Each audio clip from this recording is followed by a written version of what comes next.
এই তোমাদের অন্নপূর্ণা ভান্ডার ঢুকেছে গো, আমার না ঢোকেনি, কিন্তু আমার ঘরে মিষ্টি ঢুকেছে।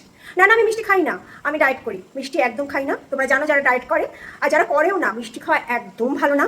তাই আমি মিষ্টি ঘরে আনতে বারণ করি। তা মাঝে মধ্যে আনে, কিন্তু আমি খাই না, একদম খাই না। চলো মিষ্টিটা ফ্রিজে ঢুকিয়ে রাখি, না হলে দেখলে আবার যেন কেমন কেমন করবে। একবার দেখি কি মিষ্টি এনেছে। লবঙ্গ লতিকা, খুব ভালো মিষ্টি, আমার ছেলের খুব প্রিয়, কিন্তু আমি মিষ্টি খাই না, একদম খাই না। একটু তো খাওয়াই যায় বলো, অল্প একটু টেস্ট তো করাই যায়।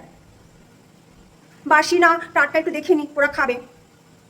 খাই বলো, খাই, একটু খেলে কিছু হবে না।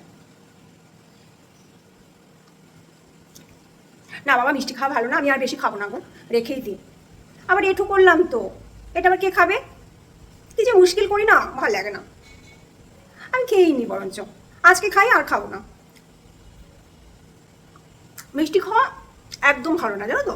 মিষ্টি খেলে তোমার ফ্যাট বাড়বে, অনেক রোগের মানে সৃষ্টি হয় মিষ্টি খেলে। তা আমি মিষ্টি একদমই খাই না, শুধু আজকে খাই। আমাদের এখানে লবঙ্গ লতিকা কালাকাত খেয়ে দেখবে, আরও দারুণ খেতে। আর গরম গরম রসগোল্লা, ও, কিন্তু আমি তো মিষ্টি খাই না। ওই আর কি বললাম, মিষ্টি খাওয়া একদম ভালো না।